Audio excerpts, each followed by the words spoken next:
I need to tell you about this book that I've been reading. It's called Coach Your Own Life. Now, everybody talks about how they want to change. Everybody talks about how they want to improve things in their life, how they want to become a better version of themselves and all of that stuff, yeah? So this book is probably the simplest way of achieving all of those things. And the way that it puts that message across is just stupid simple.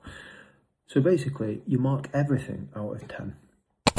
When I say everything, I mean everything. From your cooking skills, to the way that you conduct yourself at work, to the way that you appear, to the way that you communicate, to the way that you do everything in your life, your relationships, your parenting, your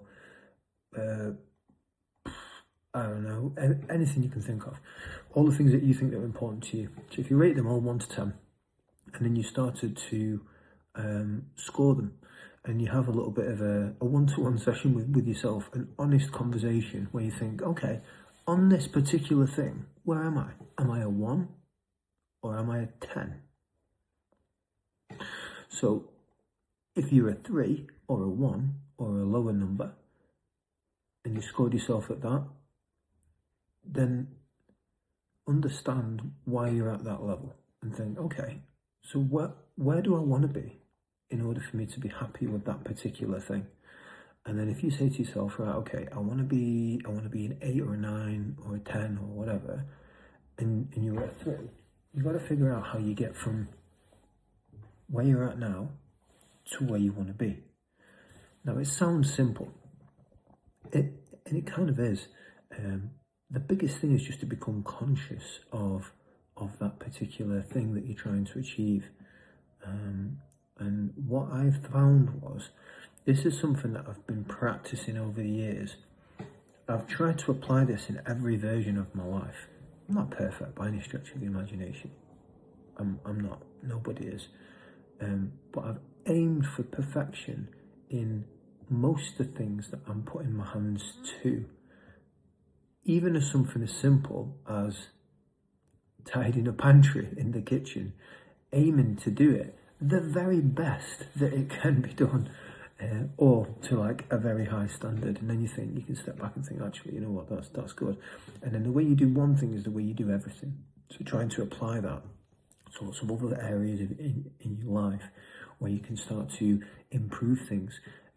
So i.e., I come from a sales background, so in sales it's all about repetition and doing the same thing over and over and over and over again, and to most people that would be absolutely insane. However, I love it, and at the same time, when I look at most of the activities that I've taken up in my life have revolved around this. But it's not just doing the same thing, it's doing the same thing, and then the next time you do it, you just try and do it a little bit better, and then you try and do that just a little bit better, and then you think, okay, that was good, why was that good? And then you're constantly refining and optimizing and making it better and better and better and better until you've got to a standard where people are looking at you thinking, who is this guy? But that didn't happen overnight. Now imagine if you did that for every little thing that you did in your life. Just imagine that for a minute. What would your life look like in comparison to the life that you're living right now? So really think about that. And that's what this book teaches you. It teaches you how to score yourself honestly where you're currently at the moment, to the stage where you are satisfied with the current level of the work that you put in to get to where you want to get to. And then once you're there, you can think, okay, how can I improve this? How can I make it better? And if you feel like you've hit the ceiling with it, you can always push a little bit harder. However, you then think, okay, you know what? I've learned this thing and I've done it over time. I've tried and tested. I've got the battle scars, whatever. Who can I help that's maybe at that stage and get them there a little bit quicker? And again, you know, that's a great thing to do for other people, you know, to help them get to their goals, and you know, you can gain a lot of respect from people just by helping them. And at the same time, you know, it gives me personally a lot of fulfillment just to help somebody who is in a situation where they're feeling a bit stuck, and they're thinking, right, I wanna get unstuck. How do I get unstuck? Like, what do I do?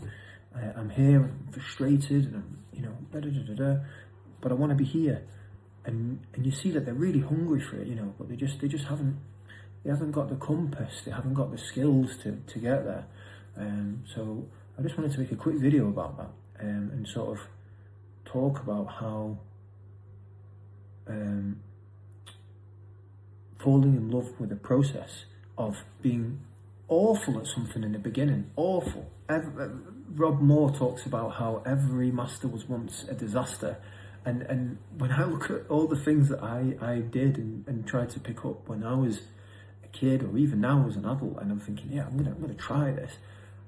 Awful at it. Like, I look back and I think, oh my God, like how can someone be so bad at that thing?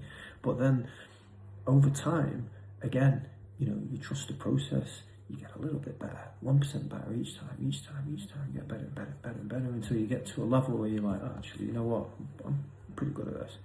And I could probably teach it to other people, etc. So that's the kind of, you know, level of self-mastery that you want to get yourself to. So yeah, I hope you found this video helpful. If you did, then like and subscribe to the channel. I make more videos like this, and so yeah, by subscribing to the channel, you'll be able to see more videos that pop up like this. Have a good day. Have a nice weekend.